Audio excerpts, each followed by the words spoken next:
أعوذ بالله من الشيطان الرجيم. بسم الله الرحمن الرحيم. الحمد لله الذي هدانا للإسلام والإيمان، وما كنا لنهتدي لولا أن هدانا الله الرحيم الرحمن. وأشهد أن لا إله إلا الله وحده لا شريك له الكريم المنان، وأشهد أن محمدا عبده ورسوله صلى الله عليه وعلى آله وصحبه ومن اهتدى بهديه إلى يوم الجمعان. أما بعد. Hadirin yang berada di majlis ini rahimakumullah, dan para pendengar dimanapun Anda berada, Assalamualaikum warahmatullahi wabarakatuh. Segala puji hanya milik Allah Subhanahu wa Ta'ala. Pujian yang diiringi pengagungan, pujian yang diiringi dengan cinta, pujian yang diiringi dengan sikap tunduk dan patuh, hanyalah tertuju untuk Allah Subhanahu wa Ta'ala. Karena Dialah Allah yang maha segalanya. Dialah Allah Subhanahu wa Ta'ala yang menghidupkan kita, yang melimpahkan rizki kepada kita, yang menetapkan dengan kekuasaan dan hikmahnya segala bentuk takdir dalam kehidupan kita.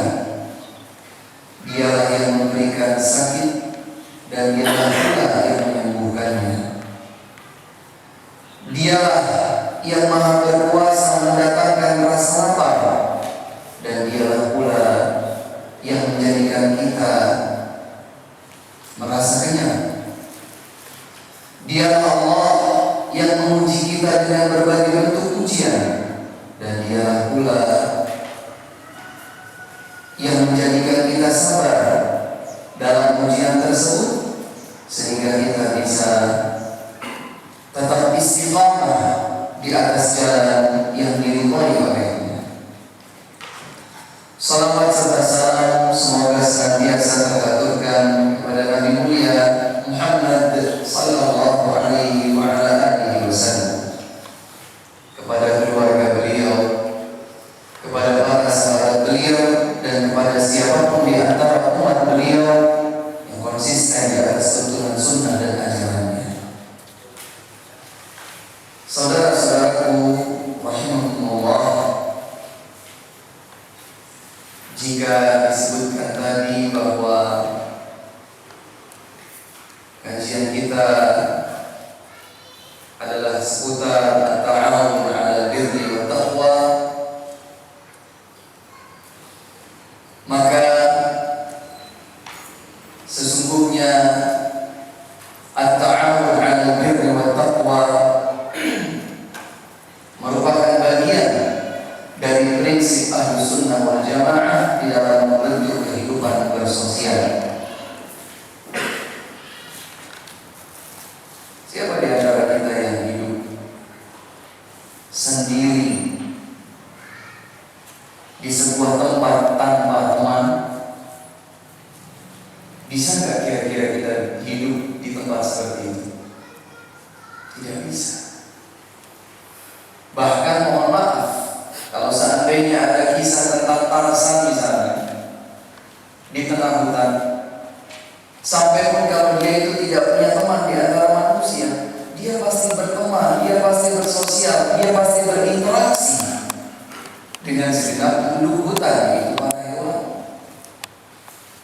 Maka Islam sebagai agama yang sempurna, Islam sebagai agama yang indah tuntunan syariatnya, mengajarkan kepada kita salah satu prinsip yang bahkan diakui oleh siapapun, termasuk oleh orang-orang kufar, oleh kaum non-muslimin, bahwa di antara prinsip yang dapat menjaga stabilitas hubungan sosial dan interaksi masyarakat adalah prinsip yang diajarkan oleh Islam, wa ta'awanu 'alal birri wat taqwa wa la ta'awanu 'alal itsmi wal 'udwan. Dan saling tolong-menolonglah kalian, saling bahu-membahulah di antara kalian dengan sebuah indikator jelas, dengan sebuah panduan yang jelas. Dalam kondisi seperti apa kita saling bahu-membahu, saling tolong-menolong, 'alal birri wat taqwa, di atas kebajikan dan ketakwaan kepada Allah. Sehingga kemudian Allah Subhanahu wa taala menekankan wala ta'awanu, dan janganlah kalian bahu-membahu 'alal itsmi, di atas perbuatan dosa, wal 'udwan, dan permusuhan. Seandainya bagian kedua di dalam ayat ini, wala ta'awanu 'alal itsmi wal 'udwan, tidak disebutkan, niscaya sudah menjadi mafhum. Sudah diketahui bahwa at-ta'awun, saling tolong-menolong yang Allah Subhanahu wa taala syariatkan adalah 'alal birri wat taqwa, di atas kebajikan dan di atas jalan ketakwaan. Jika bukan kebajikan, jika bukan jalan ketakwaan, maka tidak berlaku di sini perintah untuk saling tolong-menolong, bahu-membahu. Itu yang terpahami. Bagaimana pula kalau kemudian Allah menjelaskan secara tekstual, disebutkan nasnya wala ta'awanu 'alal itsmi wal 'udwan, jangan kalian bahu-membahu di atas perbuatan dosa dan permusuhan. Ma'asyiral ikhwah, saudara-saudariku, para pendengar dimanapun Anda berada, rahimahumullah. Sehingga kita bisa mengetahui bahwa sesungguhnya di antara tuntunan yang diajarkan oleh Islam dalam masalah at-ta'awun, saling tolong-menolong, adalah sebuah prinsip di dalam menjalankan kehidupan bersosial. Dan alhamdulillah, kita tinggal di negara yang juga sangat terbuka dalam sisi keterbukaan sosial. Tinggal bagaimana kemudian selanjutnya kita menjalankan prinsip Islam dalam bersosial ini sebagaimana dituntutkan oleh Allah Subhanahu wa taala. Coba kita lihat. Bukankah sholat berjamaah itu merupakan bagian dari at-ta'awun 'alal birri wat taqwa? Sholat berjamaah, mungkinkah dapat dikatakan sholat berjamaah kalau hanya ada satu orang? Tidak bisa. Minimal dua orang dapat disebut sebagai sebuah at-ta'awun. Adanya saling melengkapi, saling mendukung, saling membantu. Dan kita ketahui bahwa pahala sholat berjamaah jauh lebih besar daripada sholat sendiri.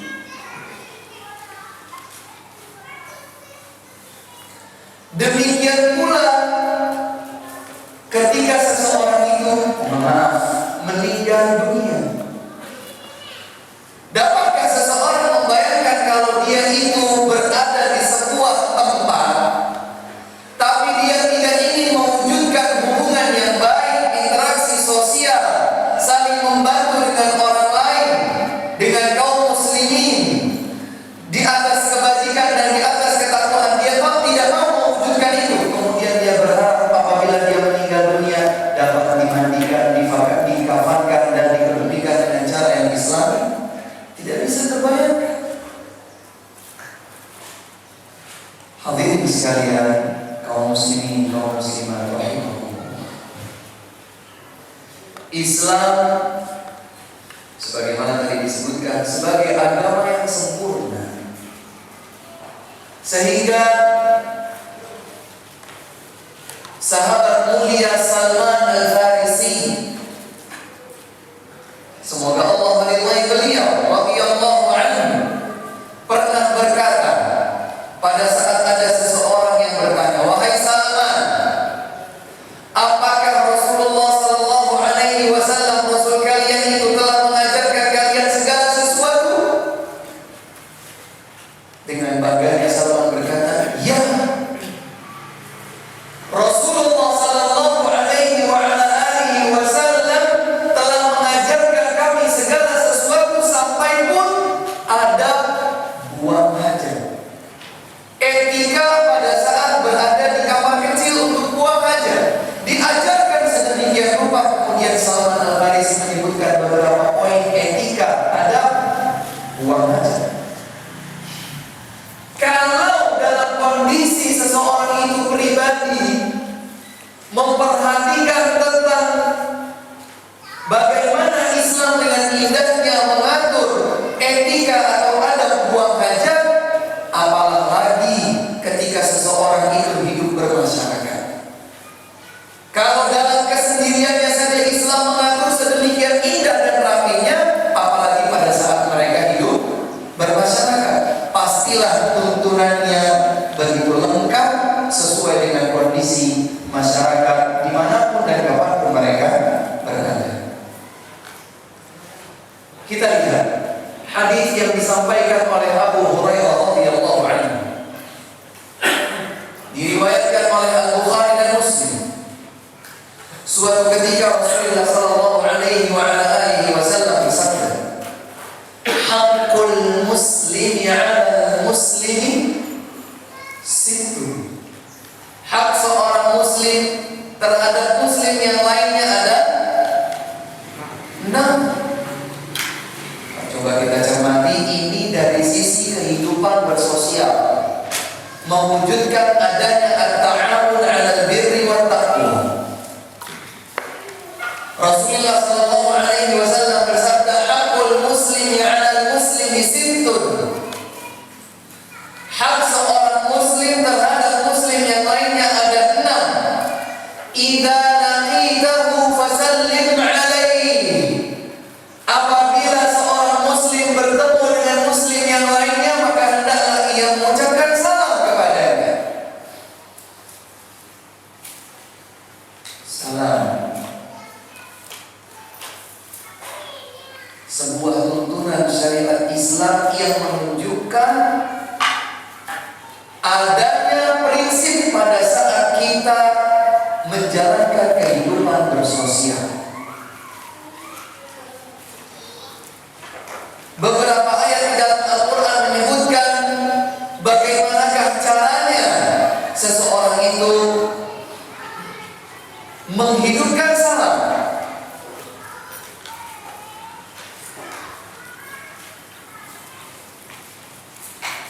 Wa idza hayyitum bi tahiyyatin fahayyu bi ahsana minha aw rudduha. Apabila kalian dibacakan salam, disampaikan salam kepada kalian, fahayyu bi ahsana minha, maka balaslah salam itu dengan yang lebih baik, aw rudduha, atau minimal yang sama dengannya, untuk mendapatkan sama-sama mendapatkan pahala, sama-sama mendapatkan balasan kebaikan, sama-sama mendapatkan ridha dari Allah Subhanahu wa taala. Ada yang salah, ada yang menjawab, wa ta'awanu 'alal birri wat taqwa. Kalau ada seseorang mengucapkan salam kepada saudaranya, tapi kemudian salam itu tidak dibalas, apakah bisa muncul? Apakah bisa terwujud at-ta'awun 'alal birri wat taqwa? Tidak bisa. Terlebih lagi Rasulullah sallallahu alaihi wasallam lebih jelas mengajarkan kepada kita tentang salam. Liyusallim as-saghir 'ala al-kabir. Hendaknya diucapkan salam yang lebih muda kepada yang lebih tua.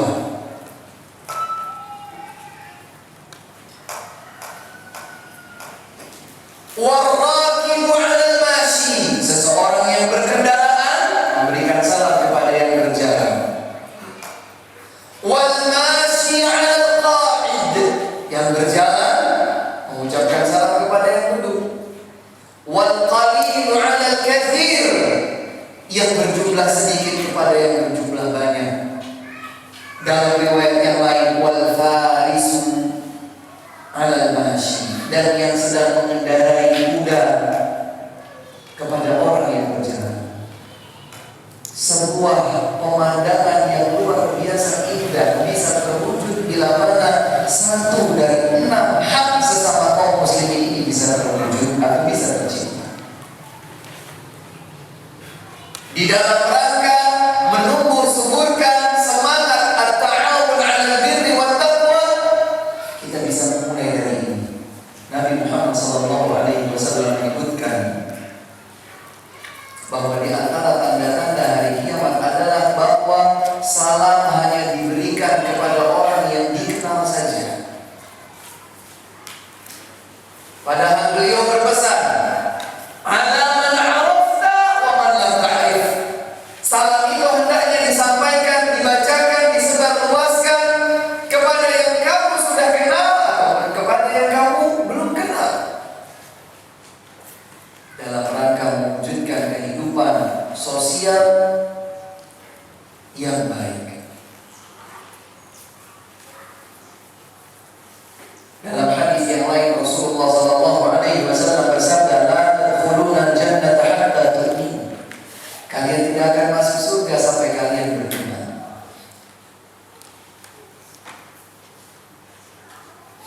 Tidak akan seorang hamba itu masuk surga kecuali di dalam hatinya terdapat iman. Wala tu'minu hatta tahabbu. Kalian tidak bisa mewujudkan iman yang baik, iman yang sempurna, sampai kalian bisa saling mencinta.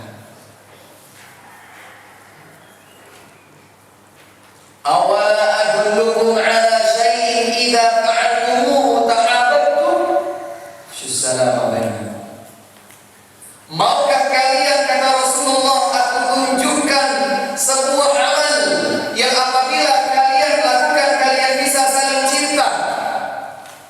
Dengan saling cinta muncul iman yang menjadi lebih sempurna. Iman merupakan syarat masuk surga. Apa amal yang ditawarkan oleh Nabi, diberitahukan, dan jika kita lakukan kita bisa saling mencintai? Afsyus salam bainakum, sebarkanlah salam di antara kalian. Dengan salam akan ada cinta, dari cinta akan ada kesempurnaan iman, dari iman itulah seorang hamba bisa masuk surga. Kalau mau diringkas, salam salah satu dari langkah seseorang untuk bisa sampai ke surga. Ini hak muslim yang pertama. Nabi Muhammad SAW juga menyebutkan bahwa wala yahilu li muslimin an yahjura akhahu fawqa thalathati ayyamin. Tidak halal bagi seorang muslim untuk mengisolir saudaranya, tidak ajak ngomong, dan seterusnya. Tidak halal bagi seorang muslim untuk mengisolir saudaranya.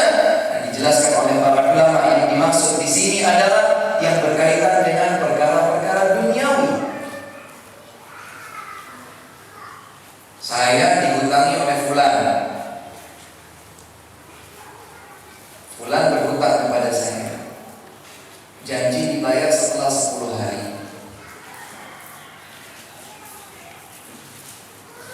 Ternyata di hari ke-11 dia tidak bayar, juga tidak mengucapkan mohon maaf. Tambah lagi ternyata di antara 10 hari ini saya dengar kabar bahwa teman saya yang pinjam uang dari saya, berhutang kepada saya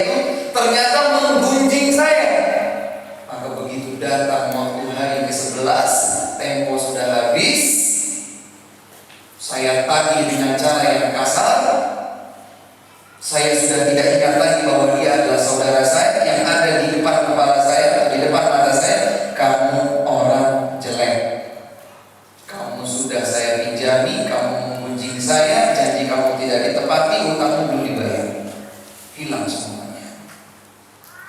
Setelah itu tidak diajak bicara, bukan hanya 3 hari, 3 tahun. Misalnya, maka kata Nabi Sallallahu Alaihi Wasallam, "Wala yahillu li muslimin an yanjura akhahu." Tidak halal bagi seorang muslim untuk mengisolir saudaranya lebih dari 3 hari. Fayu'ridu hadza wa yu'ridu hadza. Yang ini berpaling. Kamu lihat. Wa yu'ridu hadza. Yang ini berpaling lagi, tidak mau lihat. Ketemu aja enggak mau. Dengar namanya saja tidak rela. Jangan sampai telinga saya dengar nama dia. Kemudian lihat bagaimana Nabi sallallahu alaihi wasallam memberikan tuntunan indah kepada kita. Wa khairuhum alladhi yabda'u bis-salam. Yang paling baik dari keduanya adalah yang paling pertama dari keduanya mengucapkan salam kepada saudara. Allah. Yang dinilai baik di sisi Allah, yang dinilai baik dalam pandangan syariat Islam adalah yang pertama kali mengucapkan salam, terlepas dari apakah dia menjawab atau tidak menjawab. Padahal menjawab salam itu hukumnya, bagaimana mungkin bisa terwujud wa ta'awanu 'alal birri wat taqwa, yang tujuan dan hikmah terbesarnya adalah menumbuhkan, mewujudkan kehidupan sosial yang sehat.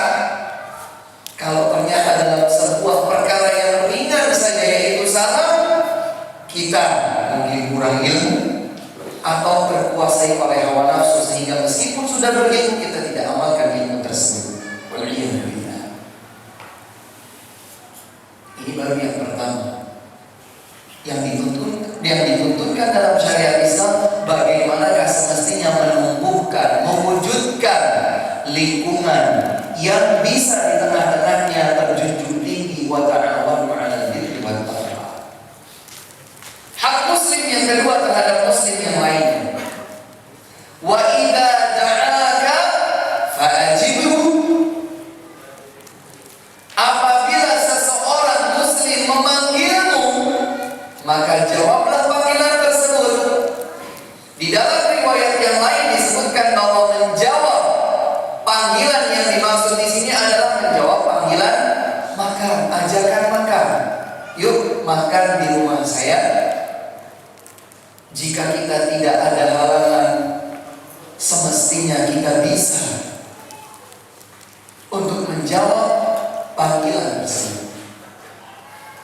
Meskipun sebagian ulama yang lain berkata ini bersifat umum, siapa saja memanggil kita untuk panggilan yang baik, maka hendaklah kita menjawab panggilan tersebut. Kecuali kalau panggilan yang dimaksud adalah panggilan untuk melakukan sebuah kemungkaran, melakukan sebuah kesyirikan, melakukan sesuatu yang tidak dicontohkan oleh Nabi Sallallahu Alaihi Wasallam, maka mungkin di situ kita bisa mengkondisikan diri untuk tidak terjatuh di dalam sebuah kekeliruan. Tetapi pada umumnya, apabila ada seseorang yang memanggil kita, maka kita jawab.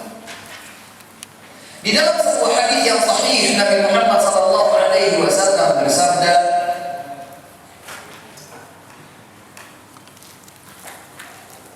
"Lau du'itu ila dhira'in aw qura'in la ajabtu, walau uhdiya ilayya dhira'in aw qura'in la qabiltu." Seandainya aku dipanggil, diundang makan oleh seseorang dan yang ditawarkan dalam makanan tersebut adalah ad-dhira',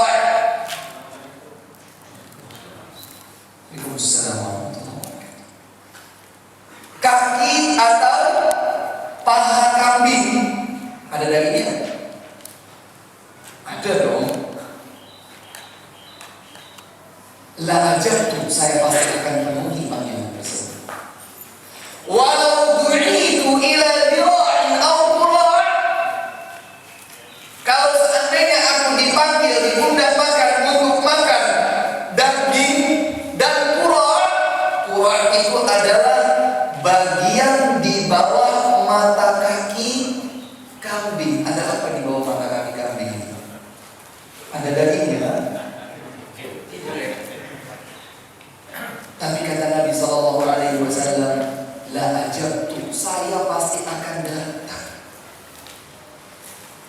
Tidak peduli yang disajikan itu adalah daging ataupun sesuatu yang tidak bernilai. Sehingga kata para ulama, asyai'ut tafih, sesuatu yang namanya al-qura' itu sesuatu yang tidak bernilai.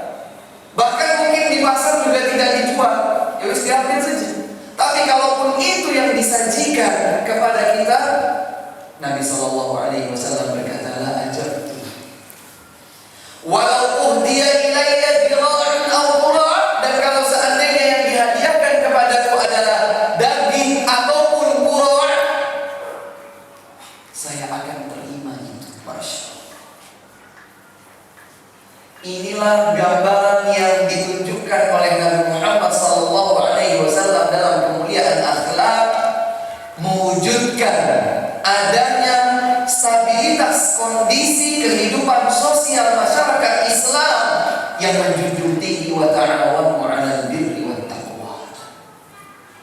Yang satu ingin mendapatkan pahala dengan memberi hadiah, yang satu ingin mendapatkan pahala membahagiakan saudara yang memberikan hadiah kepadanya. Allah, terwujud ada at-ta'awun, sama-sama berpeluang untuk mendapatkan pahala.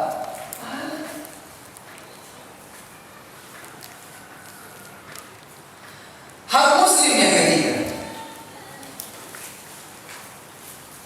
wa idza 'atasa fahamidallaha fashammithu. Apabila salah seorang dari kaum muslimin bersin, selanjutnya ia hamidallah, membaca alhamdulillah, alhamdulillah, barulah kemudian yang kita menjawabnya dengan tasmid, membaca ya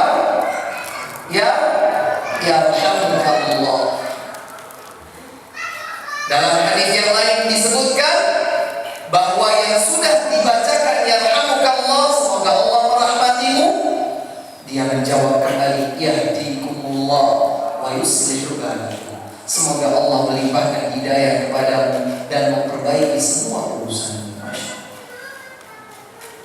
Mungkinkah terwujud at-ta'awun 'alal birri wat taqwa kalau seseorang itu tidak menjalankan hal-hal sederhana seperti ini? Tidak bisa. Sekarang karena semakin bergesernya nilai-nilai luhur yang ada pada akhlak Islam, sebagian orang sekarang terbalik-balik. Kalau bersih sekencang-kencangnya, padahal Nabi sallallahu alaihi wasallam kalau bersih itu wada'a yadahu aw thawbahu 'ala fihi, beliau meletakkan tangannya atau bajunya di mulut beliau, wa qafadha aw ghadda biha sautahu. Kenapa diletakkan ini? Agar tertutup dan agar semakin kecil suaranya. Sebagian orang sekarang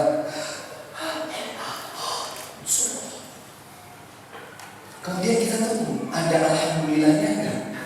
Enggak ada. Bagaimana kemudian kita akan membacakan alhamdulillah? Ini terbalik dengan kondisi pada saat sudah makan kenyang ya. Alhamdulillah, mana tuntunannya? Ketika seseorang itu sendawa alhamdulillah, wallahu ta'ala alam, sehingga saat ini kami belum pernah mendengar adanya tuntunan dalam Islam bahwa at-tajashshuh, bersendawa, dianjurkan, disyariatkan untuk alhamdulillah. Adanya setelah makan baca doa, alhamdulillahilladzi at'amana hadza wa razaqnahu min ghairi haulin minni wa la quwwah. Pada saat setelah makan tidak ada doa, pada saat bersendawa alhamdulillah, pada saat bersin tidak ada alhamdulillah, semua dipulak-balik. Tapi lihat bagaimana Islam menempatkan segala sesuatu di tempatnya. Setelah makan baca alhamdulillahilladzi at'amani hadza wa razaqanihi min ghairi haulin minni wa la quwwah.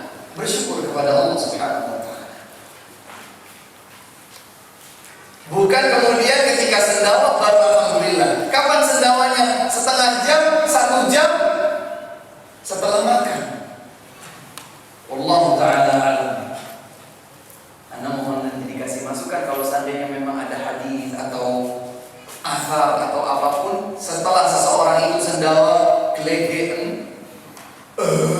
Alhamdulillah. Dalilnya mana? Tidak ada dalil.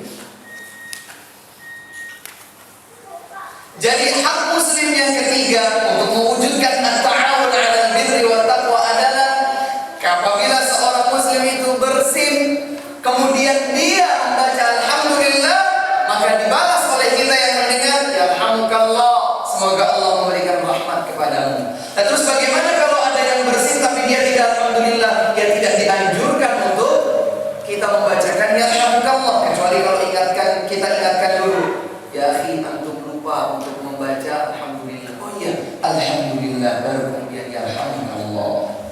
Dibalas lagi, yahdikumullah wa yuslihu balakum. Saling mendoakan kebaikan, inilah at-ta'awun. Hak yang keempat, wa idza stansahaka fansah lahu. Dalam riwayat yang lain, fansahhu. Apabila seorang muslim datang kepadamu meminta nasihat, maka nasihatilah dia. Sampai pun kalau isi dari nasihat tersebut hanya berisi 2 kata saja. Nasihat saya kepada kamu, kepada engkau, bertakwalah kepada Allah. Kalaupun hanya berkata ittaqillah, maka hak seorang muslim apabila dia meminta kepada kita untuk dinasehati, maka kita menasehatinya dengan apa yang dibutuhkan oleh. Inilah ta'awun. Inilah yang diajarkan oleh Islam agar kita bisa mewujudkan sikap saling menolong, saling membahu di atas kebajikan dan di atas ketakwaan. Jangan sedikit-sedikit kalau kita itu ingin melakukan sebuah kebaikan, kemudian kita meminta dukungan orang lain, ternyata orang lain ini tidak mewujudkan at-ta'awun 'alal birri wat taqwa, yang muncul adalah su'udzon. Saya misalnya ini contohnya, saya ingin membangun sebuah masjid.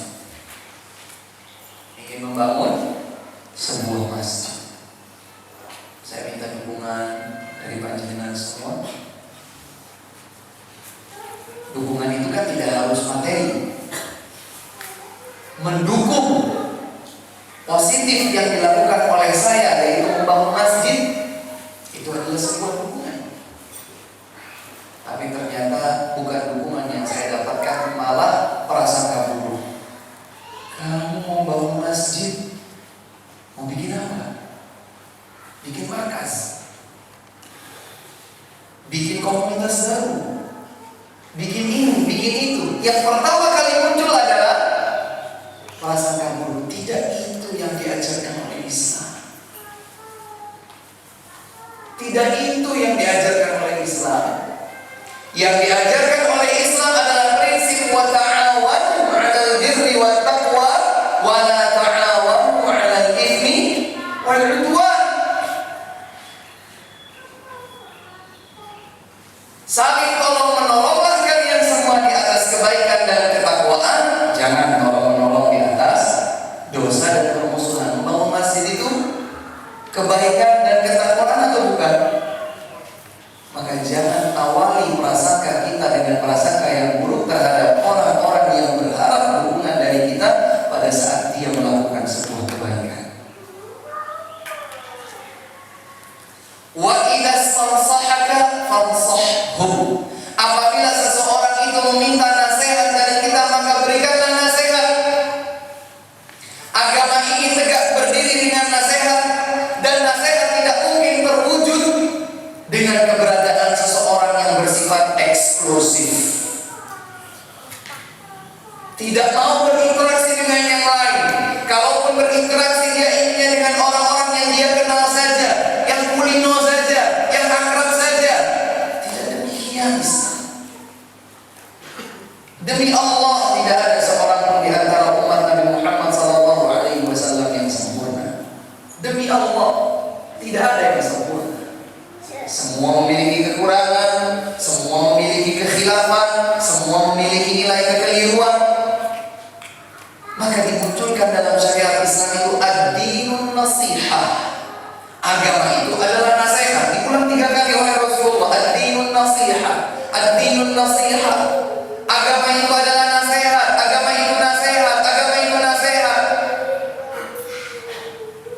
Sehingga pilar utama tegak berdirinya syariat Islam di antaranya adalah dengan adanya sikap saling menasihati. Dan sikap saling menasihati itu adalah wujud dari keberadaan at-ta'awun 'alal birri wat taqwa. Ada al-amru bil ma'ruf wan nahyu 'anil munkar. Ada ad-da'watu ila Allah. Ada ajakan untuk kembali kepada Allah. Ada ajakan amar ma'ruf nahi munkar. Ada ajakan nasihat. Ada ajakan untuk saling memberikan wasiat. Wa tawasaw bil haqqi wa tawasaw bis sabr. Al-mu'minu mir'atul mu'min. Seorang mukmin itu cermin bagi mukmin lain, saudaranya. Ini muncul ada at-ta'awun. Bayangkanlah kalau kita itu kemudian melihat ada sebagian dari saudara kita melakukan kemungkaran. Apa yang akan kita lakukan? Apa yang akan kita lakukan kalau kita melihat saudara kita melakukan kemungkaran? Yang harusnya kita lakukan adalah mencegah kemungkaran itu terjadi, menghentikan kemungkaran itu dilanjutkan. Apa yang kita bisa? Kalau kita bisa menghentikan kemungkaran itu dengan tangan kita, karena kita memiliki kekuatan, karena kita memiliki kekuasaan, karena kita memiliki kewenangan, cegah kemungkaran itu terjadi dengan tangan kita. Seperti seorang kepala sekolah melihat ada seorang anaknya, anak muridnya, anak didiknya, atau seorang guru di bawah kepemimpinannya melakukan sebuah kemungkaran, dia bisa. Seorang ayah kepada anaknya di dalam rumah, dia bisa mengingkari kemungkaran itu dengan tangannya. Tinggal kemudian dipelajari apakah dengan menghentikan kemungkaran itu dengan tangan menjadi hikmah ataukah tidak.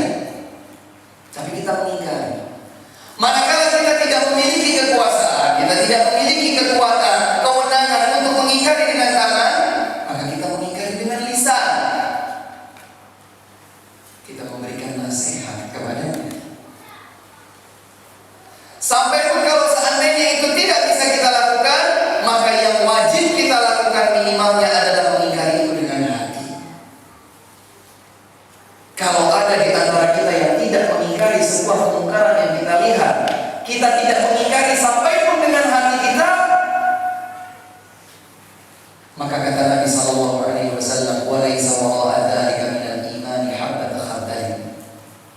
Kalau seseorang itu melihat kemungkaran, hatinya sudah tidak lagi tergerak untuk mengingkari kemungkaran tersebut, maka sudah tidak ada lagi tersisa iman meskipun sebiji gandum, sebiji kecil, tidak ada iman lagi. Dalam riwayat yang lain disebutkan wa dzalika adhaful iman. Serendah-rendahnya, selemah-lemahnya iman adalah mengingkari sebuah kemungkaran dengan hati. Sehingga pada saat hati pun sudah tidak lagi mengingkari, tidak tahulah jadinya iman itu seperti apa. Karena iman yang paling lemah itu pada saat kita mengingkari dengan hati. Ada muncul al-istinsah wal nasihat. Ada sikap meminta nasihat dan ada sikap menasihati. Hak muslim yang kelima.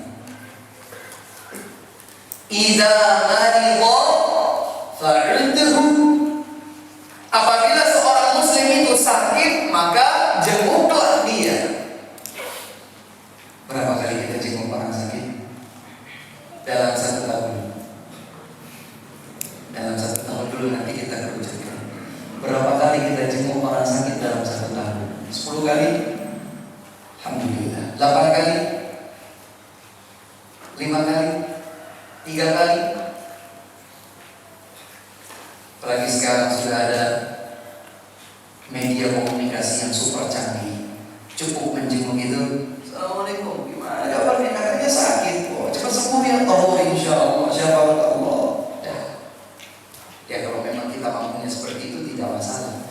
Tapi alangkah lebih baiknya kalau kita bisa menjenguknya, datang kepadanya.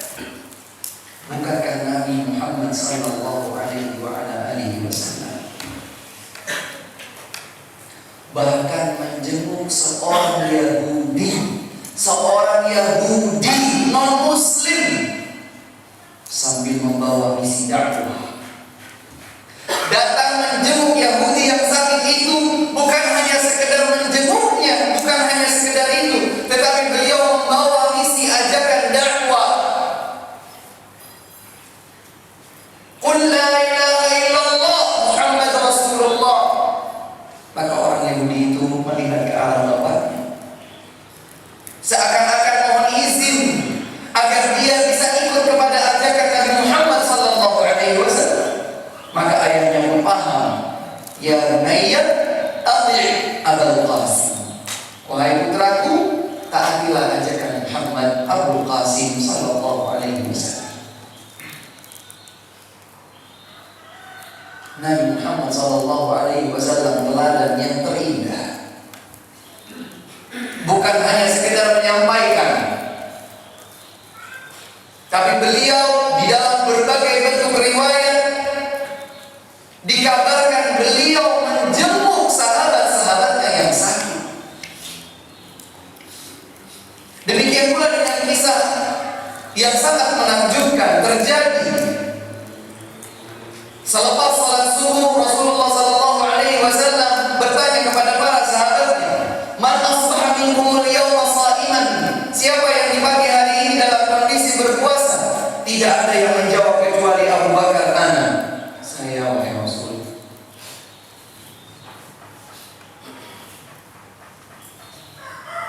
Man asbaha minkum al-yawma 'aidan? Siapa yang di pagi hari ini sudah sempat menjenguk orang sakit? Gak ada yang jawab para sahabat. Abu Bakar menjawab, ana radhiyallahu anhu as-siddiq.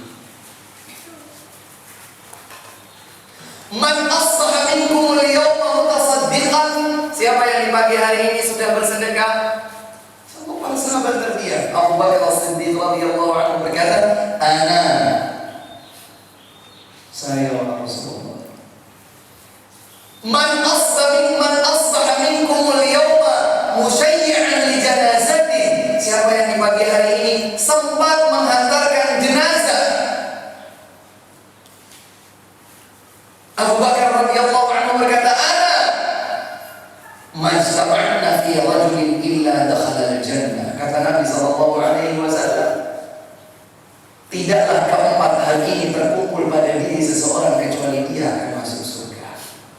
Pagi-pagi sudah menjenguk orang sakit. Inilah kondisi sosial yang begitu tinggi, yang begitu luhur, yang begitu agung diajarkan oleh Islam. Dan itulah contoh dari Nabi Muhammad SAW beserta segenap para sahabatnya.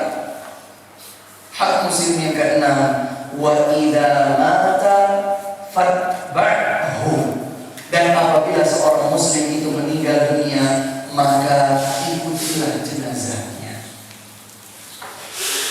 Semua dari keenam hak seorang muslim terhadap muslim yang lainnya menunjukkan contoh-contoh rinci bagaimanakah seorang muslim bisa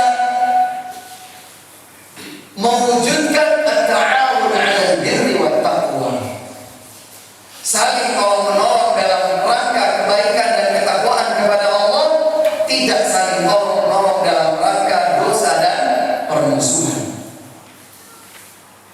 Hadirin rahimahumullah, para pendengar dimanapun Anda berada, yang semoga senantiasa dimuliakan Allah Subhanahu wa ta'ala. Pada saat Rasulullah sallallahu alaihi wasallam tiba di Madinah, apa yang pertama kali beliau lakukan? Pada saat Rasulullah sallallahu alaihi wasallam tiba di Madinah, Madinah. Hijrah dari Makkah ke Madinah. 13 tahun lebih kurang berada di Makkah, tapi beliau tidak mendapatkan apa yang sebenarnya beliau harapkan, sehingga Allah Subhanahu wa taala mengizinkan beliau untuk hijrah ke Madinah, sekalipun kecintaan Rasulullah kepada Makkah begitu besar. Di Ka'bahlah Rasulullah sallallahu alaihi wasallam tumbuh.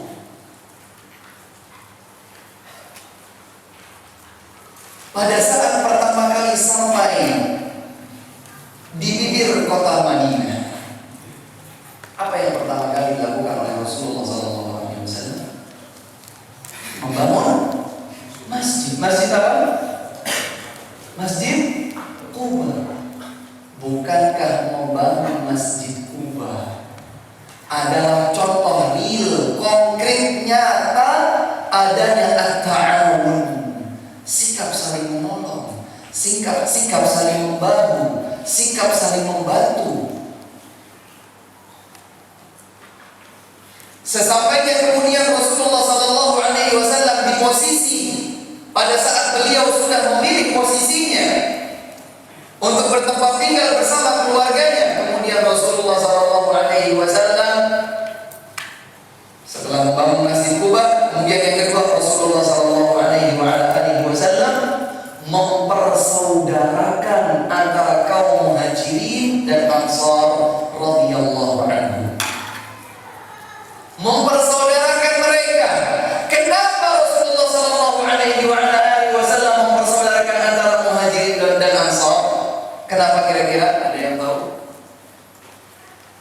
Di antara hikmahnya kira-kira apa? Ada yang tahu? Hadirin sekalian, agar terkuntas habiskan rasa saya Muhajir, saya Ansar, sudah tidak ada lagi. Agar hilang perasaan ingin menjadi bagian yang eksklusif, berbaur dengan masyarakat setempat yang ada di atas kebaikan, di atas kebenaran, di atas ketakwaan kepada Allah Subhanahu wa taala. Dipersaudarakan antara kaum Muhajirin dan Ansar, bahkan persaudaraan yang tidak pernah tercatat dalam sejarah manapun di kehidupan dunia ini.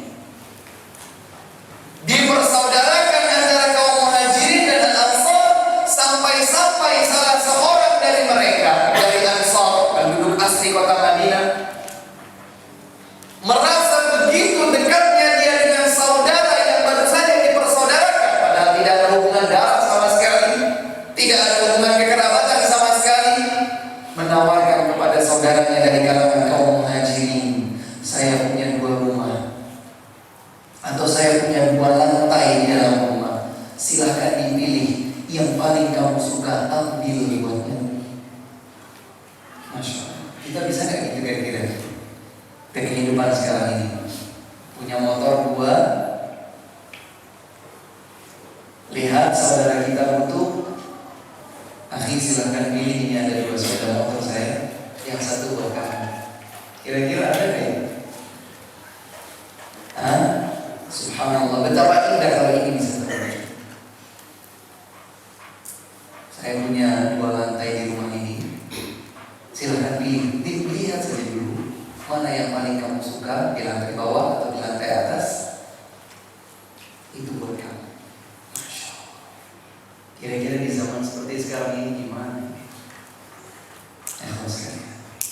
Sampai seperti ini.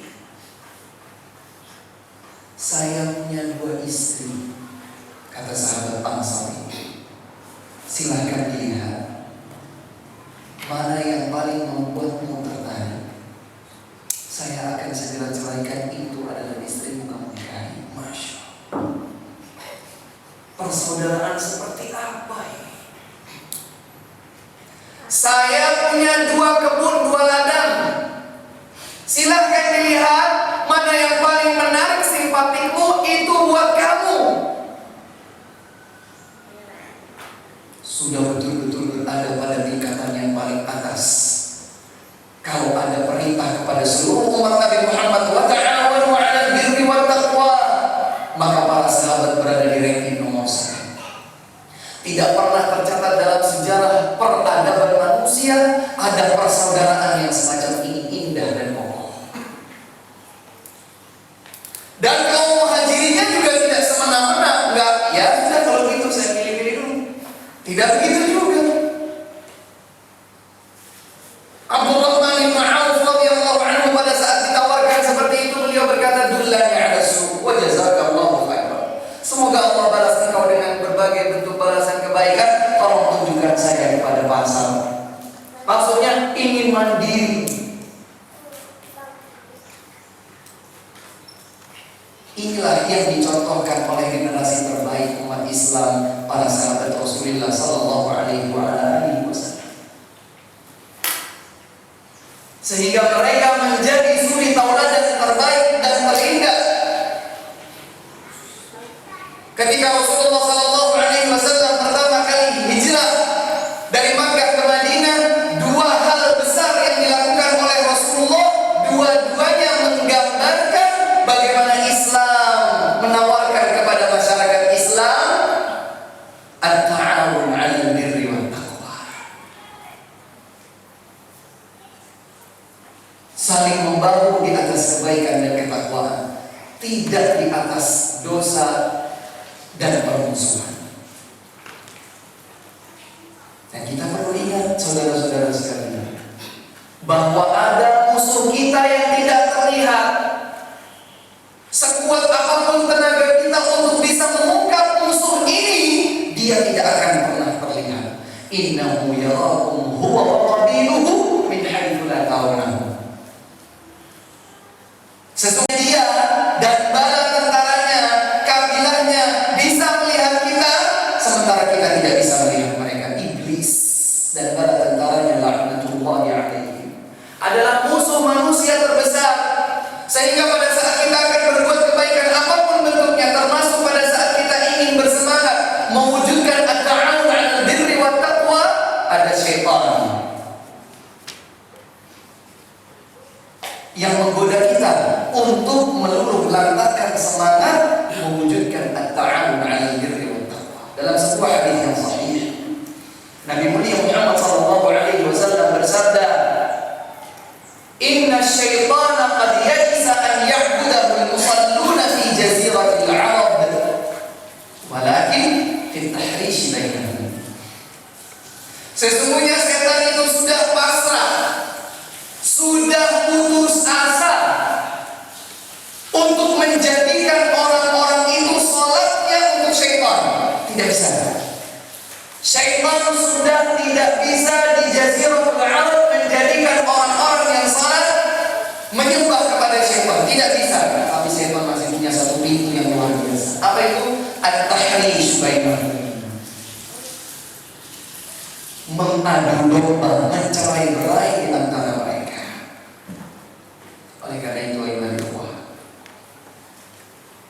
di antara yang harus kita ingat dalam upaya mewujudkan at-ta'awun 'alal birri wat taqwa adalah bahwa kita punya musuh yang tidak suka menjadikan kita bersama saudara-saudara kita ini saling membantu, saling membahu, saling tolong-menolong, saling menguatkan, saling melengkapi, saling menyempurnakan. Syaitan tidak akan pernah itu. Syaitan mungkin akan membisikkan sendiri kepada kita atau melalui orang lain. Sudah insya Allah punya semangat, datang di rumah cerita sama keluarga, sama istri, saya tadi begini. Syaitan masuk, bukan kepada kita tapi kepada istri. Istri bilang, hati-hati loh Pak, hati-hati loh, begini, begitu, mulai memunculkan su'udzon misalnya. Maka kunci dari menghadapi syaitan adalah taqwa Allah Azza wa Jalla, bertakwa kepada Allah Subhanahu wa Ta'ala.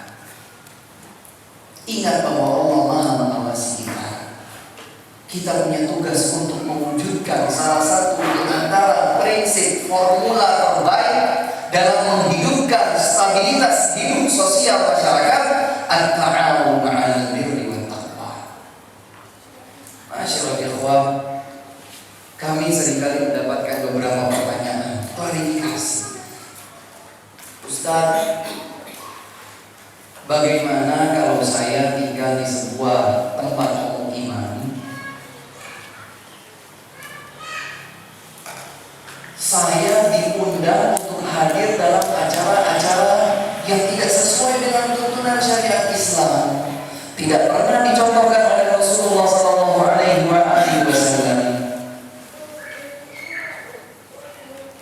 Tapi kemudian saya jadi dikucilkan. Kira-kira ini banyak kan terjadi di tengah-tengah masyarakat?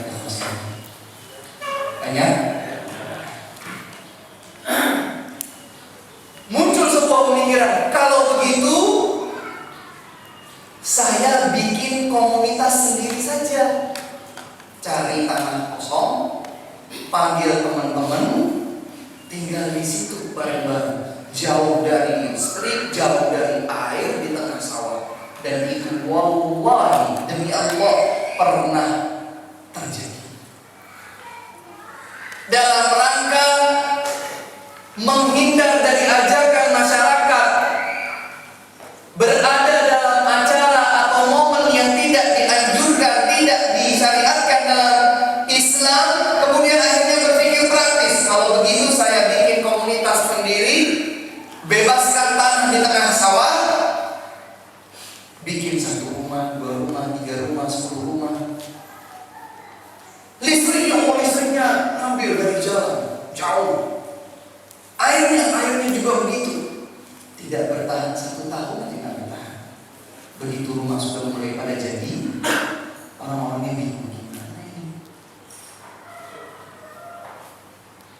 Tapi kalau kita coba menyelami, mencermati tuntunan Islam, kalaupun kita berada di sebuah lingkungan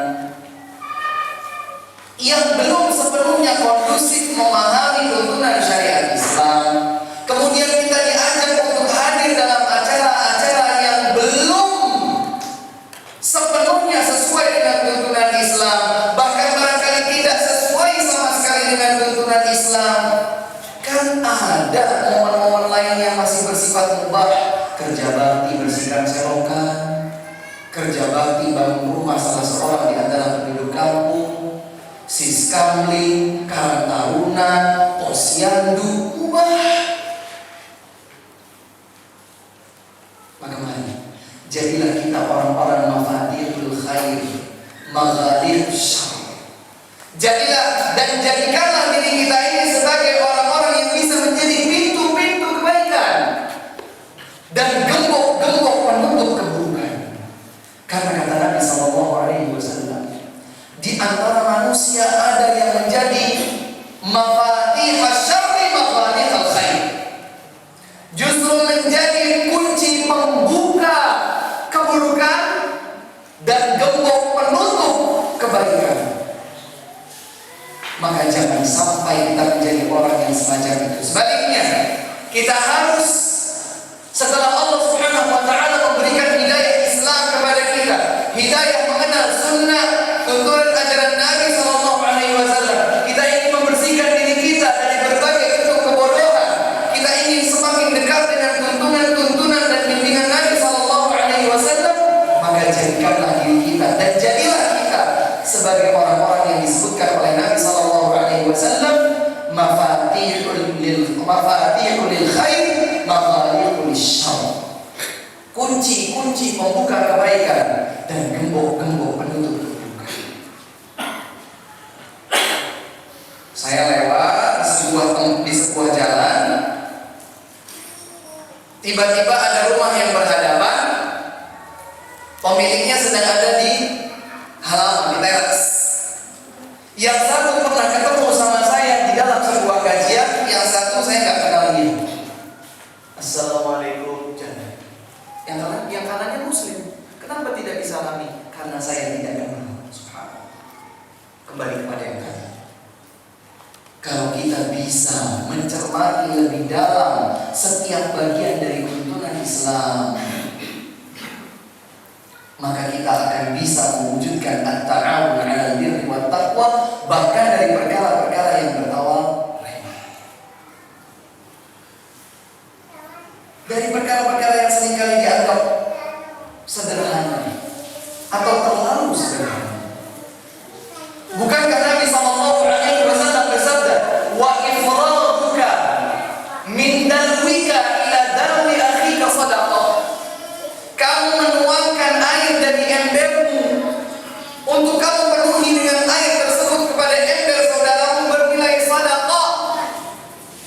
Ini apa kalau bukan at-ta'awun 'alal birri wat taqwa? Di saat kaum-kaum non-muslimin begitu mereka ingin menampilkan kepada masyarakat luas, kami ini adalah kaum yang peduli sosial, kami ini sensitif dan peduli terhadap kaum papa.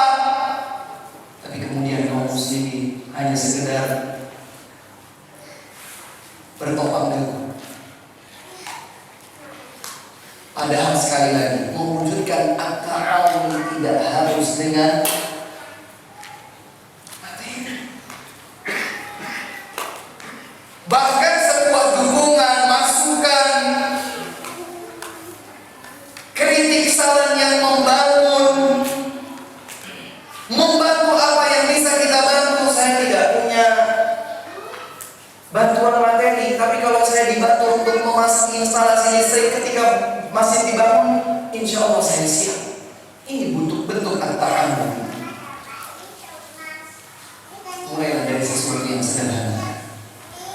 Mulailah dari sesuatu yang bisa menjadikan hati kita ini sensitif tapi peduli kebaikan dalam rangka mewujudkan at-ta'awun 'alal birri wat taqwa. Dan karena kalau sudah terwujud at-ta'awun 'alal birri wat taqwa, insya Allah akan lebih mudah menumbuhkan cinta di antara kita. Menumbuhkan cinta di antara kita. Kita kadang-kadang itu berpikir gimana caranya supaya masyarakat kampung ini bisa senang sama saya, bisa simpatik sama saya, sehingga kalau saya punya hajat mereka semua langsung bisa membantu. Tapi kita tidak memiliki usaha sebagaimana yang dituntutkan dalam syariat Islam. Berawal dengan iman dan amal saleh. Innal ladzina amanu wa 'amilus shalihat sayaj'alu lahumur rahmanu wudda. Sesungguhnya orang-orang yang beriman dan beramal saleh, maka Allah akan berikan atau Allah akan jadikan manusia itu cinta kepada mereka. Tidak perlu dicari simpatik orang. Tapi dengan kita beriman dan beramal saleh, menjalankan tuntunan Islam, insya Allah simpatik itu akan datang dengan sendirinya.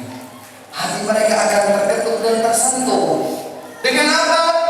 Dengan akhlak yang mulia.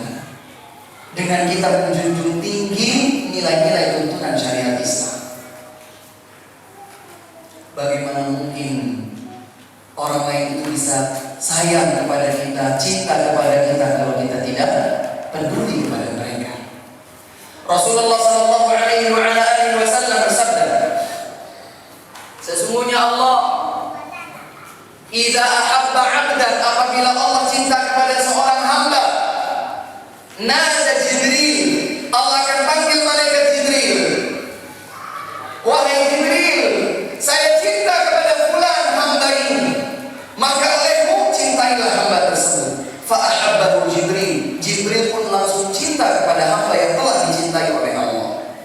Kemudian Jibril pun memanggil sebagai jenderal panglimanya para malaikat. Jibril memanggil kepada seluruh malaikat penduduk langit, wahai para malaikat, sesungguhnya Allah telah cinta kepada fulan, fa ahibbuhu, cintailah oleh kalian semua fulan itu.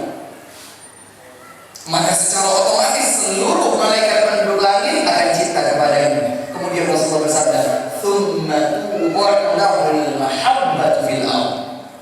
Dalam riwayat yang lain, "Tsumma yu'ba'u lahul qabulu fil ardh." Secara otomatis Allah Subhanahu wa taala akan menjadikan orang tersebut, hamba yang tadi dicintai Allah, dicintai Jibril, dicintai seluruh malaikat itu, menjadi bisa diterima di tengah-tengah masyarakat dan dicintai oleh mereka. Masya Allah. Begitu pula sebaliknya. Apabila Allah benci kepada seorang hamba, Allah akan panggil Jibril.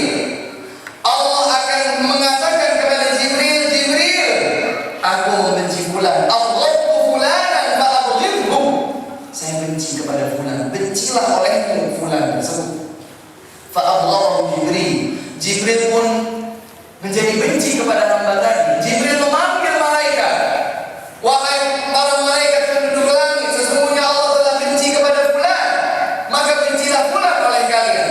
Mereka pun semua membenci fulan tersebut. Tsumma tuqa'u lahul baghdha'u fil ardi. Setelah itu akan diletakkanlah pada hati-hati manusia kebencian kepada fulan yang dimaksud. Dengan iman dan amal saleh, memperbaiki hubungan kita dengan Allah Subhanahu wa taala, kemudian memperbaiki akhlak kita sesama manusia, maka akan muncul kecintaan di antara kita. Karena Nabi sallallahu alaihi wasallam bersabda, "Ittaqillaha haitsu ma kunta wa atbi'is sayyi'ata al-hasanata tamhuha wa khaliqin nas bi khuluqin hasan." Bertakwalah engkau kepada Allah di mana pun berada. Hubungan antara seorang hamba dengan Allah. Wa atbi'is sayyi'ata al-hasanata tamhuha, iringkanlah perbuatan buruk dengan perbuatan baik yang kelak akan menghapusnya. Hubungan seorang hamba dengan dirinya sendiri dan dengan Allah. Wa khaliqin nas bi khuluqin hasan, berakhlaklah dengan manusia dengan akhlak yang baik. Hubungan seorang hamba dengan sesama manusia. Oleh karena itu, prinsip hidup bersosial, at-ta'awun 'alal birri wat taqwa, sangat dijunjung tinggi dalam syariat Islam. Tapi sekali lagi perlu kita ketahui, Allah Subhanahu wa taala dengan jelas menyatakan 'alal birri wat taqwa. Saling tolong-menolongnya itu di atas kebaikan dan ketakwaan. Berarti standarnya, barometernya adalah Islam. Jika Islam bilang itu baik, itu adalah bagian dari ketakwaan, maka saling bahu-membahu, bantu-membantu di dalamnya perintah dari Allah. Tapi kalau sesuatu itu buruk, sesuatu itu dosa, sesuatu itu permusuhan, dari mana kita bisa tahu? Barometernya adalah Islam. Kalau Islam mengatakan itu buruk, itu dosa, itu permusuhan, maka Islam melarang kita untuk mewujudkan at-ta'awun di tengah-tengah larangan tersebut. Demikian yang dapat kami sampaikan. Sesungguhnya mengkaji tentang at-ta'awun 'alal birri wat taqwa sangatlah luas, dan semuanya kembali kepada indahnya tuntunan Islam agar kita bisa mewujudkan kehidupan sosial masyarakat yang baik. Dan dengan kita terus menggali ilmu, mengkaji, belajar tentang Islam, kita akan menjadi semakin lebih tahu bahwa Islam mengajarkan semua bentuk keindahan sehingga terwujud di tengah-tengah kita semua ini at-ta'awun 'alal birri wat taqwa, cinta karena Allah, dan suatu saat nanti dipertemukan oleh Allah Subhanahu wa taala di dalam surganya. Allahumma amin. Demikian yang dapat kami sampaikan. Wallahu taala a'lamu bis-shawab wa akhiru da'wana alhamdulillahi rabbil alamin. Ustaz, apakah kita diperbolehkan bagi para kaum muslimin yang berdakwah mendapatkan bantuan ataupun dari baik materi maupun non materi dari kalangan non muslim? Itu mungkin pertanyaan yang kita buka pada siang hari ini. Bismillahirrahmanirrahim. Wassalatu wassalamu ala Rasulillah amma ba'du. Kawan sekalian, mendapatkan sebuah kebaikan atau bantuan dari seorang non-muslim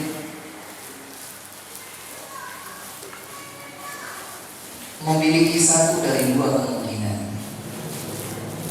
Kemungkinan yang pertama adalah bantuan atau kebaikan yang tidak ada tendensi apapun di belakangnya, murni karena jiwa sosial kemanusiaan. Ini kemungkinan yang pertama. Sementara kemungkinan yang kedua adalah kebaikan atau bantuan dari non-muslim yang memiliki tendensi di belakangnya, sehingga muncul ungkapan ada udang di balik batu. Maksudnya apa? Ada tujuan tertentu yang hendak dicapai oleh mereka ketika memberikan bantuan tersebut. Maka kalau kita ingin coba cermati mana kira-kira yang lebih banyak, apalagi di Indonesia ini, Masya Allah, di beberapa diuji dengan berbagai bentuk ujian yang melanda kaum muslimin di berbagai daerah di Nusantara. Kita lihat ternyata banyak uluran bantuan itu dari non-muslim. Sekarang pertanyaannya, coba menurut antum,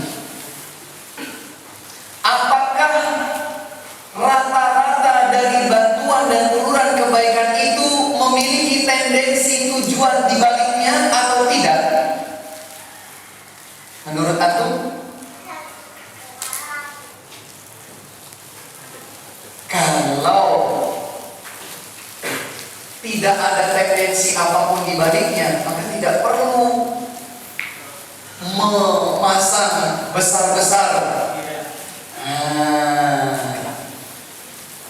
entah bendera, entah simbol, entah apapun. Oleh karena itu, para pendengar sekalian rahimakumullah, kita perlu mencermati lebih dalam lagi. Apakah bantuan yang ditawarkan, kebaikan yang ditawarkan itu memiliki muatan di balik hal tersebut, memiliki muatan tujuan tertentu ataukah tidak? Ingat dengan kisah yang terjadi setelah perang Tabuk. 3 orang sahabat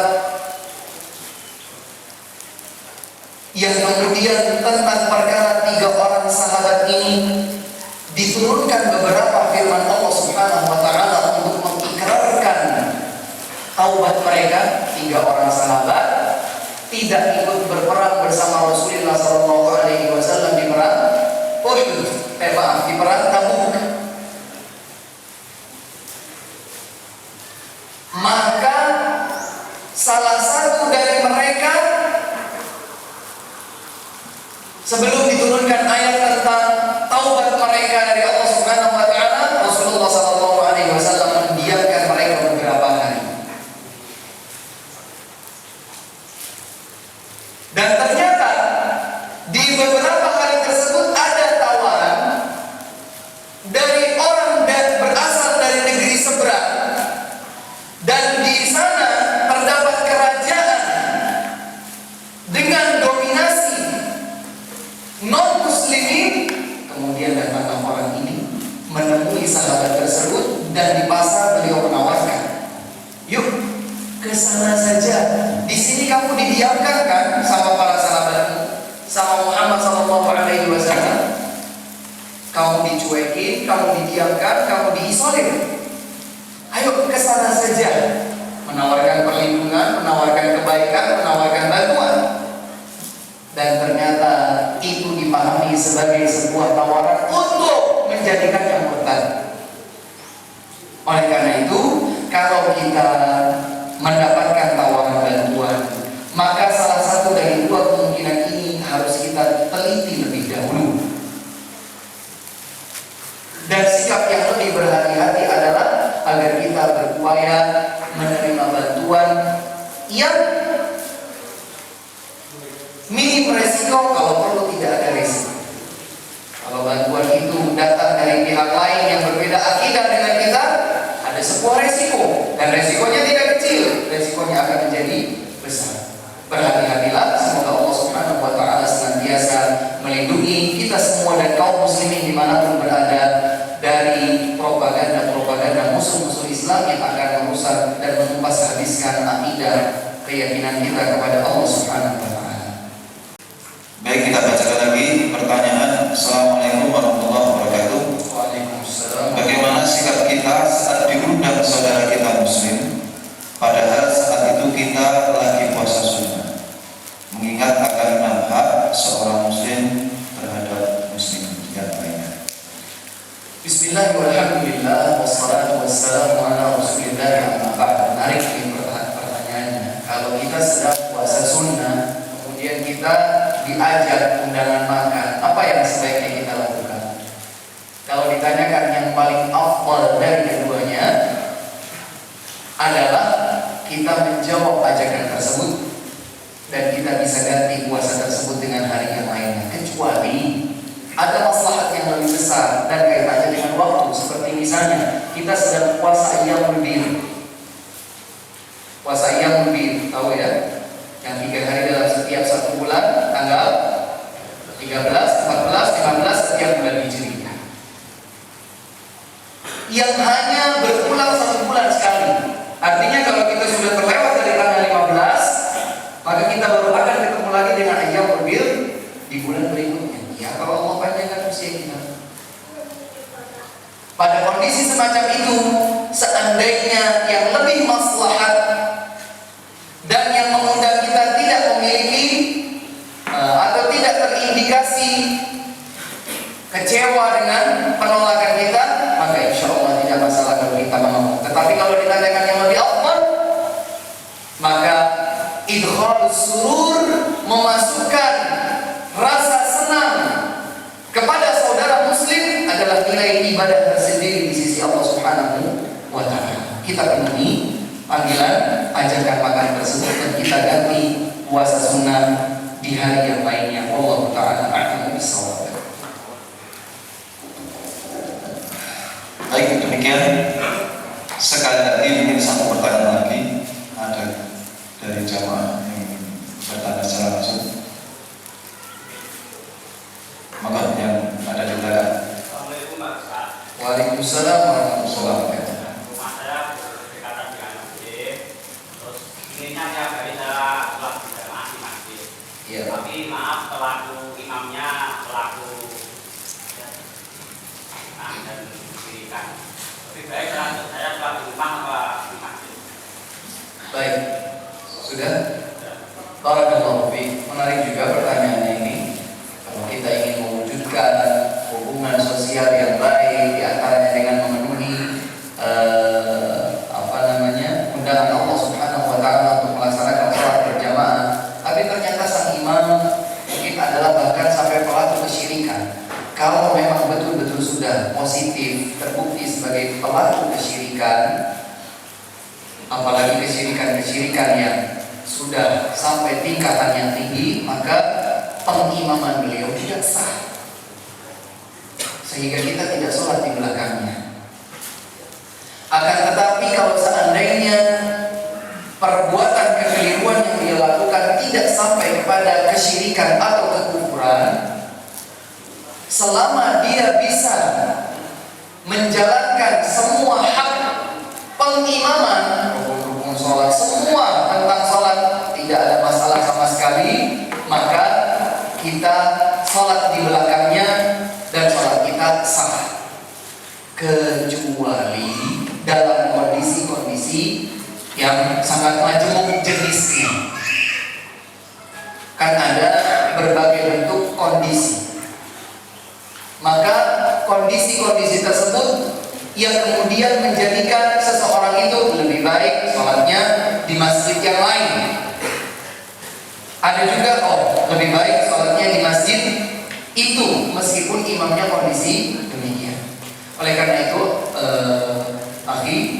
bahwa kalau memang kekeliruan yang dia lakukan itu sampai kepada batasan kesyirikan, sampai pada batasan kekafiran, kekufuran, maka kita tidak sholat di belakangnya karena pengimaman beliau tidak sah.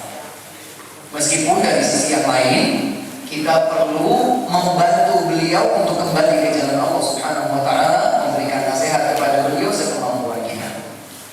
Tapi kalau seandainya sang imam kondisinya tidak sampai kepada batas kesyirikan atau kekafiran, maka kita tetap sholat di belakang beliau dan pengimaman beliau kepada kita sah, kecuali jika ada kondisi-kondisi lain, maka menyesuaikan, dilihat dari sisi maslahat dan mafsadah terkait dengan dakwah atau yang lainnya. Wallahu ta'ala a'lam bishawab. Di negara kita sudah lagi diadakan pemilu.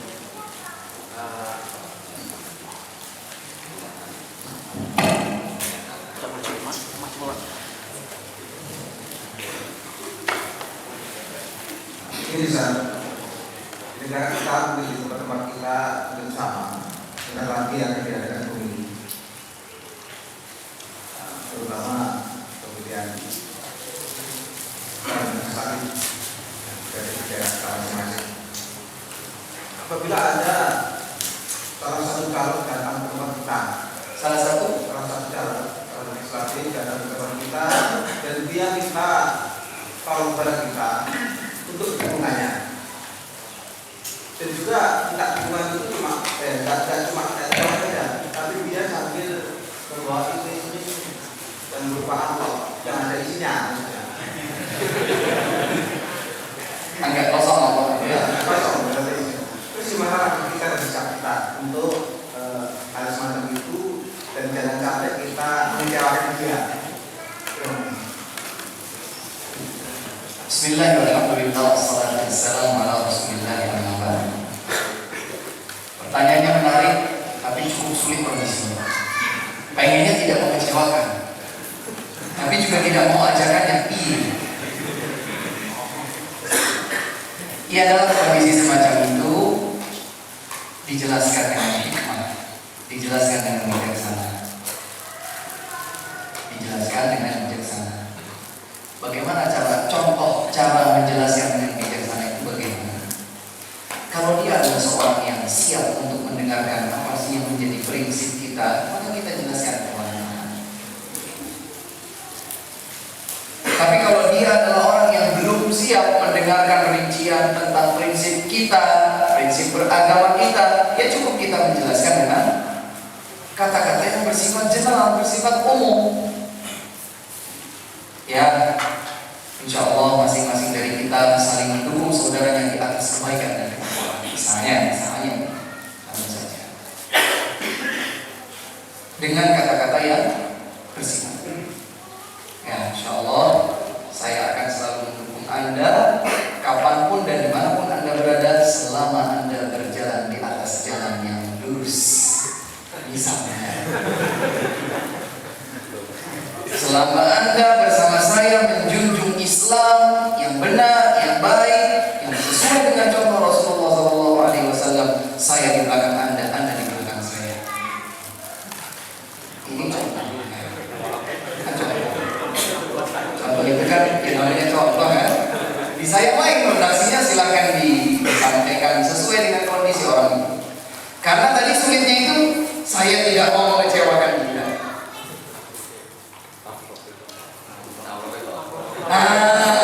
Sebenarnya di sini Antum bisa sampaikan terima kasih atas kepercayaan yang diberikan. Saya rasa untuk ini tidak perlu bagi saya memberikan dukungan jiwa dan raga jauh lebih berharga daripada sekedar yang ada dalam amplop ini. Kemudian sebutkan kata-kata yang tadi. Saya akan senantiasa mendukung Anda dimanapun dan kapanpun Anda berada, selama masing-masing dari kita bisa menjunjung tinggi kebaikan dan ketakwaan.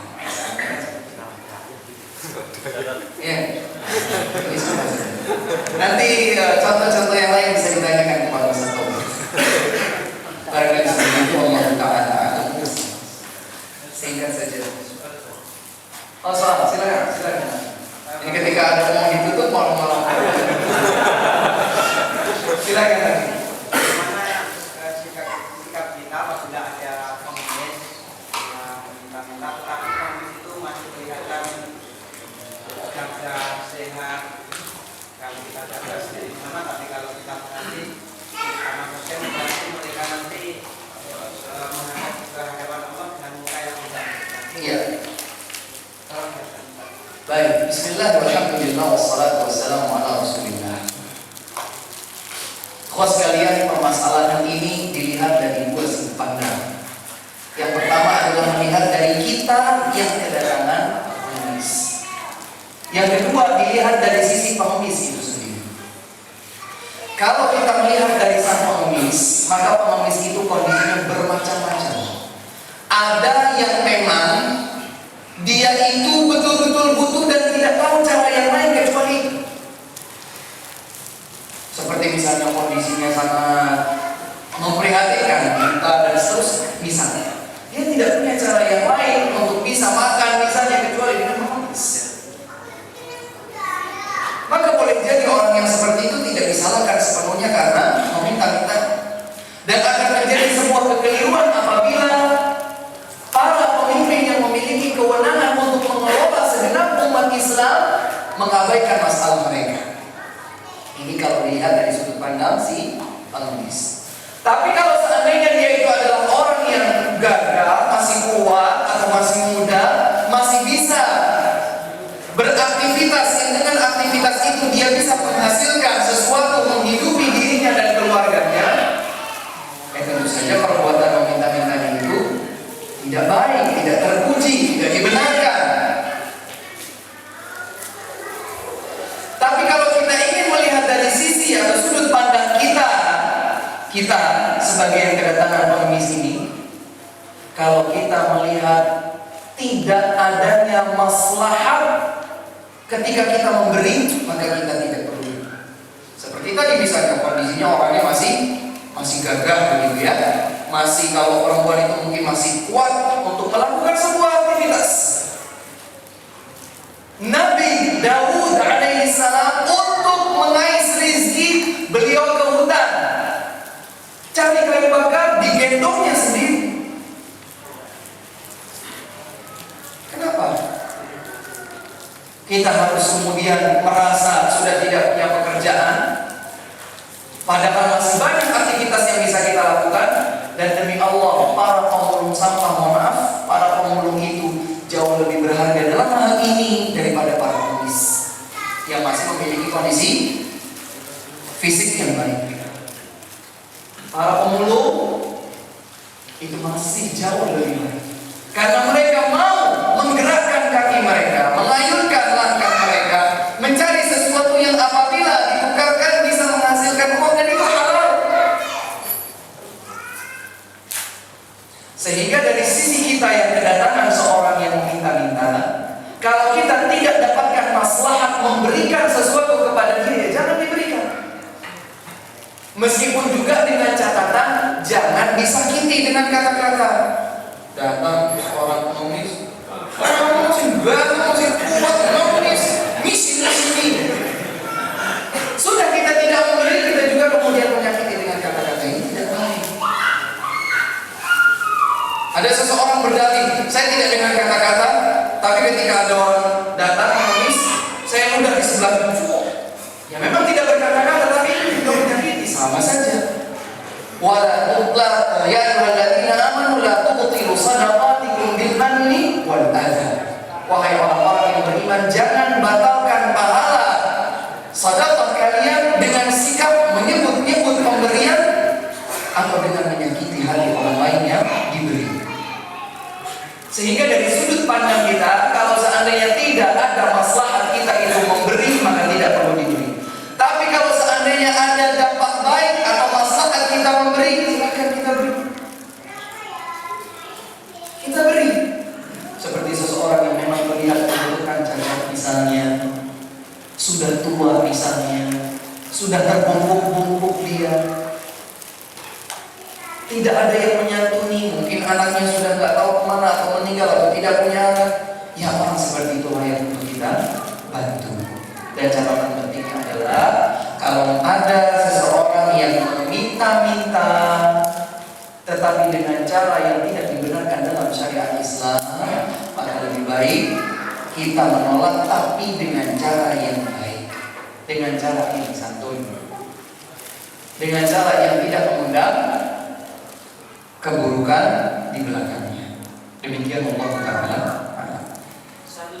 Silakan. Semangat sekarang. Bagaimana sikap kita seandainya di kampung kita itu mau mengadakan acara taruhan buatan untuk menolak-tolak, kemudian dengan mereka itu ditarik kita dari masyarakat. Jika kita tidak tahu acara itu kan tidak boleh, kita mau kita tidak menyumbang dengan itu, apapun apa yang buat mereka itu tidak selalu menyakiti kita, tidak mengusirkan kita. Iya, bismillah, alhamdulillah, wassalatu wassalamu ala rasulillah, amma ba'd. Kondisi masyarakat di satu tempat dengan tempat yang lain berbeda. Ada kondisi masyarakat yang masih cukup terbuka sehingga ketika kita berargumentasi dengan sebuah alasan yang logis mereka bisa terima. Tapi ada sebagian lagi masyarakat yang tidak mau tahu. Tapi bos sekalian, kalau sudah kita itu diajak untuk melakukan sebuah ritual yang berbau kesyirikan, maka kita tidak bisa memberikan toleransi dalam hal ini. Jangankan orang lain, kedua orang tua kita pun kita tidak akan ikuti. Bukankah Allah Subhanahu wa taala berfirman dalam surah Luqman, "Wa in jahadaka 'ala an tusyrika bi ma laysa laka bihi 'ilmun fala tuti'hum." Kalau seandainya kedua orang tuamu itu memaksamu untuk berbuat syirik yang tidak dilandaskan dengan ilmu yang sahih, maka jangan taati keduanya, jangan taati keduanya kepada Allah. Siapa yang memaksa kita? Orang tua. Tapi lihat bagaimana indahnya Islam ketika Allah berpesan, "Wasahibuhuma fid dunya ma'rufa." Tapi dalam hal dunia, pergaulilah mereka dengan baik. Jadi kalau sudah ajakannya atau bahkan paksaannya itu kepada melakukan kesyirikan, jangankan orang lain, orang tua kita saja kita tidak ikuti, kita tolak ajakannya. Tapi bukan berarti kemudian kita bersikap buruk terhadap mereka. Kita justru tetap berbuat baik dalam rangka suatu saat nanti berpotensi, berpeluang untuk bisa berbagi kebaikan tauhid kepada mereka. Nah, oleh karena itu kita yang proaktif, kita yang harus proaktif pada saat ada momen-momen yang masih pada wilayah mubah, kita harus berada di soft terdepan. Ada kerja bakti, jangan udah kitanya tidak mau ikutan acara yang tadi itu, kerja baktinya juga kita malas, izin Pak. Saya izin, ya ini tidak hikmah. Terus yang hikmah bagaimana? Ikut saja. Kalau bisa kerja baktinya jam 6, jam setengah 6 kita sudah ada. Orang hanya sekedar dibutuhkan tenaganya, kita tenaga dan teh panas. Contohnya. Sehingga hal-hal yang semacam ini bisa menjadi penyeimbang pada saat kita ingin memahamkan kepada segenap masyarakat bahwa kita bukan seperti itu hanya sekedar eksklusif, tidak. Kita itu tidak mau mengambil ajakan ini, memenuhi ajakan ini, bukan berarti saya itu hanya sekedar benci saja, tetapi ada sesuatu yang menjadi rambu-rambu bagi saya dalam agama ini. Mereka bisa paham. Posyandu, kalau yang biasanya ibu-ibu, ikutkan istri kita, ikut posyandu. Selama masih pada batasan-batasan yang mubah, ikut. Posyandu ada apa sih? Oh, timbang badan, anak-anak balita ditimbang, yang sudah tua tadi dibantu bagi-bagi vitamin dan lain sebagainya. Kenapa kita tidak ikut? Selama tidak ada pelanggaran syariat Islam, semestinya kita berada di baris yang terdepan, termasuk untuk mewujudkan at-ta'awun 'alal birri, saling membantu dalam rangka kebaikan dan ketakwaan kepada Allah Subhanahu wa taala. Baik, satu terakhir ya. Waalaikumsalam warahmatullahi wabarakatuh. Kaitan dengan pemilu, Pak. Seperti yang beredar di dunia maya ini kan ada wacana. Di dunia? Di dunia maya. Oh iya, dunia maya. Itu Maya Sari apa Maya? Silakan. Oke, yang pertama yang saya tanyakan tentang hukum pemilu seperti keadaannya sekarang ini. Yang pertama. Terus yang kedua itu ini sekedar berita atau memang beneran? Salah satu gubernur sekarang ini kan mengajukan ke calon presiden, dan di berita itu kemungkinan nanti kalau wakilnya itu non muslim dan di suatu hari yang presiden terjadi dilengsarkan, otomatis kan yang non muslim naik jadi presiden. Apakah yang harus kita lakukan sebagai ahli sunnah dalam menghadapi hal seperti itu? Apakah kita kalaupun pemilu itu haram, apakah akan menjadi halal dengan keadaan seperti itu? Terima kasih. Baik, bismillahirrahmanirrahim. Wassalatu wassalamu ala Rasulillah. Kita punya sebagai ahli sunnah wal jamaah, kita memiliki sebuah prinsip. Apa prinsip kita? Fas'alu ahla dzikri in kuntum la ta'lamun.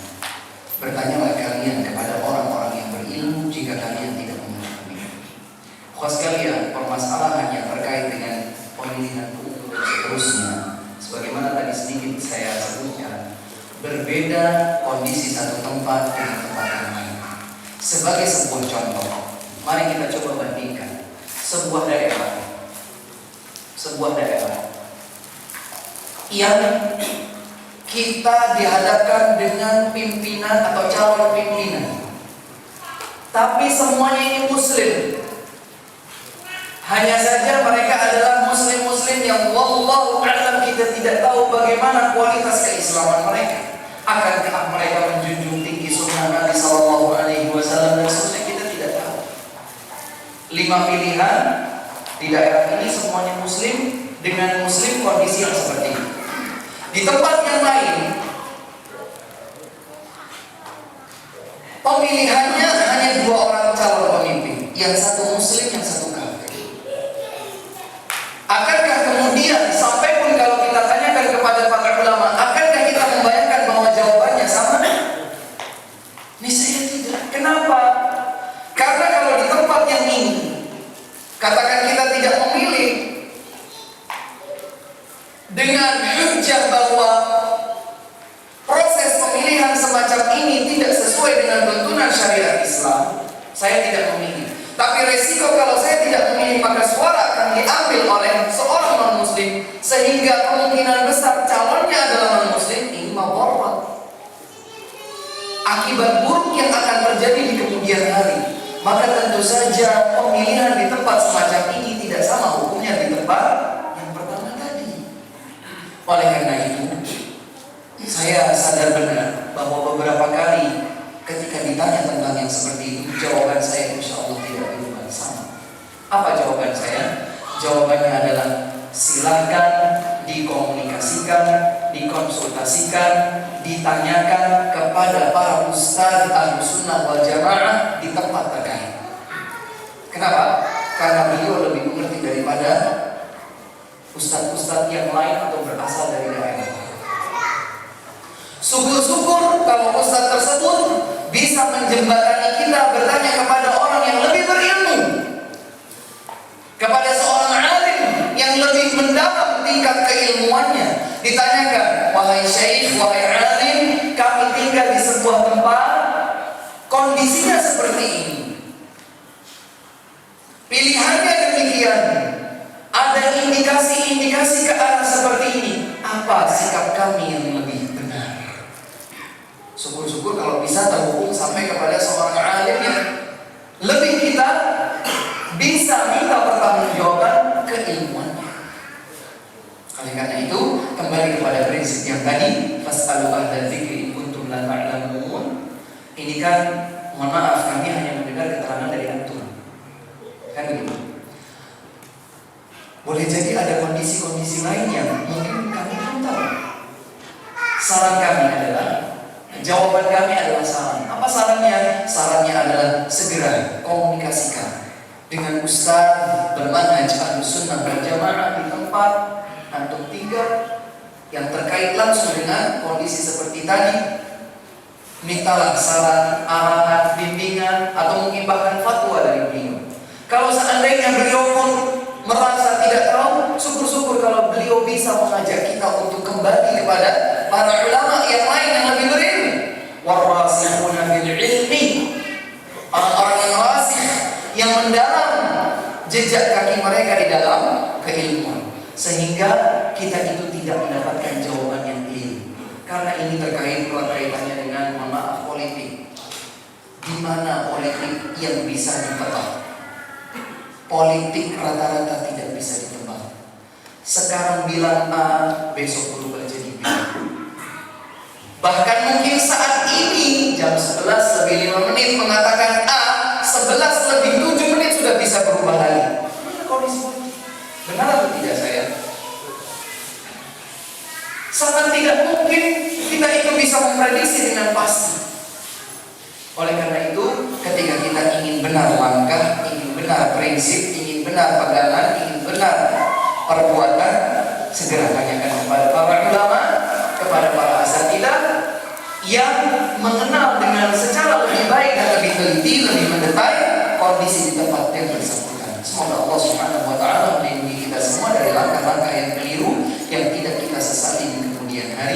wallahu ta'ala